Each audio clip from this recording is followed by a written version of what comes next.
Pangulong Bongbong Marcos, mga sangkay, napamura nung makita ito.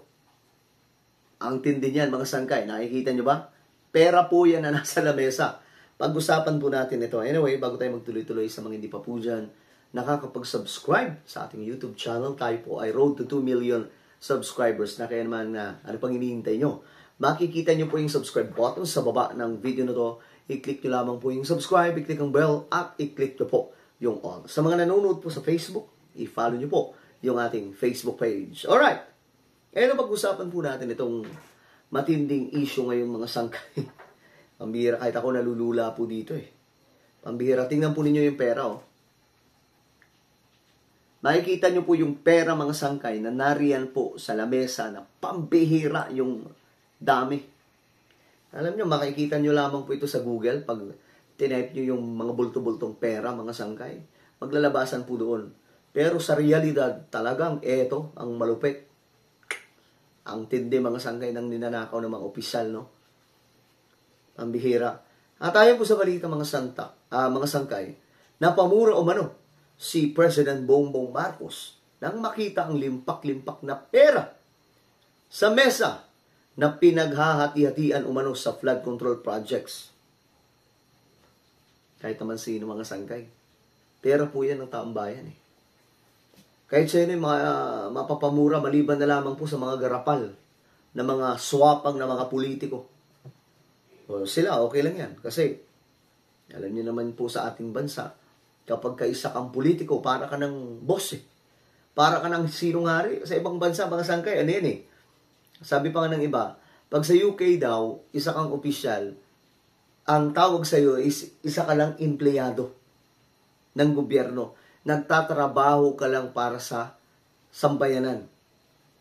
Hindi ka boss. Pero sa Pilipinas, mga sangkay, kapag isa kang politiko, ay Diyos mio, Marimar, pambihira, sandamakmak na mga security yung kasama, mga sangkay. Wala namang problema doon.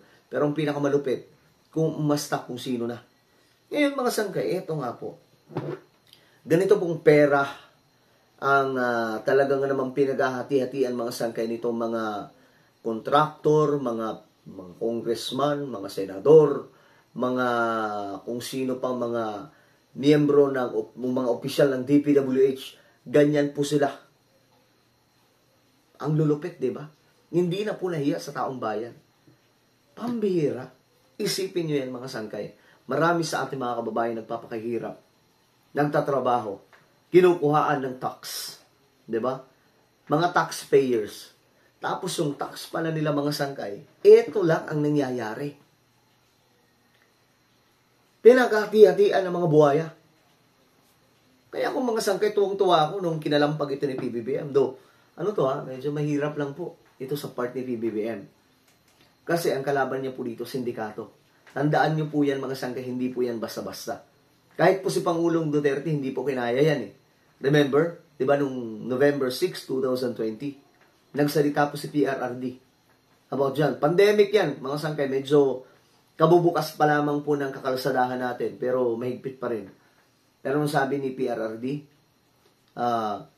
ang ghost project ay rampant daw po sa DPWH. Kinanta niya, mga sangkay, yung mga direktor ng DPWH, iba pa mga officials. Pero, sa sobrang tindi ng nakaugat na nananalaytay po sa sistema ng korupsyon sa ating gobyerno, hindi po kinaya ni Tatay Digong. Maghanap kayo, mga sangkay, kahit isa lamang po na korap na napakulong ni PRRD, wala po kayong makikita, mga sangkay. Well, ngayon, ito ang inaabangan ko. Posibleng maraming makulong na mga opisyal. Congressman, senador, mga opisyal ng DPWH. Kasi pinag-uusapan dito, guys, pera ng taong bayan. Actually, yung tawag dito is economic sabotage. Economic sabotage, mga sangkay. Ganyan po kalala ang kanilang ginagawa sa ating bansa. Tapos, yung mga sinusweldo nila, bariya na lamang po yan. Kasi ang kinukurap po nila, mas malaki po talaga. Kumbaga, yung sweldo nila, ganito lang. Pero yung kinukurap nila, lampas-lampas na po sa ulo. Ganyan po kalala, mga sangkay. Kaya nga po, sa bansa natin, di ba, ang daming interesado na tumakbo bilang politiko. Kasi ganyan po kalala, mga sangkay. Kaya nga dati naalala ko kapag sabi ng, may mga naririnig ako, sabi nila, kapag masipag ka na leader o na politiko, marami kang pera. Yung pala mga sangkay, masipag ka maghanap ng proyekto, may pera ka. Bakit? Siyempre, may kickback. Ganyan po kalala mga sangkay sa ating bansa. Parang naging naging kalakaran po na normal ito sa Pilipinas na itong mga sangkay, wala na pong takot na magnakaw. Wala na po silang takot. Hindi nanginginig mga sangkay na kumuha ng papel, mga sangkay. Isipin nyo yan, oh. Sobrang dami po niyan. Napakaraming pera mga sangkay ang kanilang nilulustay na mula po sa taong bayan. Alam niyo kung itong pera mga sangkay, na ipapagawa po ito sa mga matitinding proyekto ng ating bansa. Ang ganda ng Pilipinas ngayon. Di ba? Ang ganda ng Pilipinas. Yung mga kalsada natin, espaltado. Di ba? Asfaltado. Tapos, yung mga tulay natin, walang substandard, walang tulay walang tulay na walang ilog. Di ba? Naalala niyo yung tulay ni Noy Aquino na walang ilog. Viral na viral yan noon. Tapos walang tulay. Walang footbridge na malabundok gaya ng Kamuning Bridge. Kung maayos lang po sana ang pagpapagawa at nasusunod lamang po talaga yung design at yung tibay, mga pundasyon at materials. Kasi hindi po mga sangkay. Alam nyo, isa sa halimbawa ng walang korupsyon na proyekto, yan, tingnan nyo yung San Juanico Bridge. Diba? Yung San Juanico Bridge. Napakatagal na po niyan mga sangkay. Pero, tingnan nyo kung gaano katibay. Ngayon mga sangkay, medyo inaayos. Pero kung titingnan po natin, ilang dekada na po yan nakatayo. Pero hindi po nagka-problema. Dumaan po yung Yolanda mga sangkay pero nanatiling nakatayo. Di po ba? Ganyan po ka tibay at hindi po talaga substandard ang pagpapagawa. While ito mga project natin, tingnan yung mga kalsada natin mga sangkay, kakasemento pa lang. Ilang buwan, buhukayin na naman. Bakit? Substandard eh.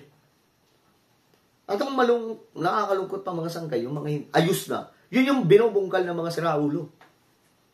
Di po ba? Marami po tayong nakikitang ganyan. Nagsasayang po ng pera mula sa taong bayan. Isipin nyo, talagang mapapamura ka. Ito mga sangkay, talagang mapapamura si PBBM. Tingnan nyo naman gaano karaming pera yan. Tapos pinaghahati-hatian lang. Mula yan sa basket ng mamamayang Pilipino na nakalagay po yung pera dyan. Tapos pinaglalaroan lamang po nitong mga buwakang politiko.